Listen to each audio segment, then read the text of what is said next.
Bonjour à tous et bienvenue pour cette nouvelle vidéo sur la chaîne de Tenorshare et aujourd'hui nous sommes très heureux de vous retrouver pour ce nouveau tuto qui vous permettra de quitter le mode Fastboot en toute simplicité sur tous les modèles Android que vous pourriez avoir. Ça peut être du Samsung, du Oppo et ainsi de suite et vous allez voir, il n'y a vraiment rien de compliqué. De cette manière, il y a deux solutions qui seront présentées et la première sans plus tarder est le fait de quitter le mode Fastboot en un clic grâce à un outil qui se nomme Rayboot pour Android. Le lien pour l'obtenir sera évidemment et comme d'habitude dans la description de la vidéo et lorsque vous l'aurez bien directement sur votre PC, il vous suffira de le lancer et au lancement, vous allez connecter à l'aide d'un câble USB votre téléphone sous Android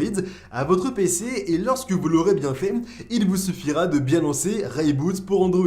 Au lancement, vous allez constater que vous aurez pas mal de possibilités comme le fait d'entrer et de quitter le mode Fastboot, le fait aussi d'entrer et de quitter le mode Recovery, mais aussi d'entrer et de quitter le mode de téléchargement. Bref, en tout cas, tout ce que vous auriez à faire sur un Android, c'est vraiment Rayboot qui le fait pour vous. Vous n'avez aucune manipulation à faire de votre côté. De cette manière, il vous suffira simplement de bien cliquer sur la possibilité qui est celle de quitter le mode Fastboot et ainsi, de cette manière, le téléphone va bien le quitter, va se rallumer et vous pourrez de nouveau l'utiliser, ce qui est quand même quelque chose de bien pratique pour ne pas se prendre la tête à essayer pourquoi pas des manipulations et ainsi de suite. Mais si vous souhaitez peut-être utiliser directement les touches de votre téléphone, c'est la deuxième solution et ça va vraiment dépendre du modèle que vous avez. Peut-être que vous aurez simplement à rester appuyé sur le bouton pour allumer et éteindre le téléphone pendant à peu près 15 à 20 secondes. De cette manière, il est possible qu'il s'éteigne et qu'il se rallume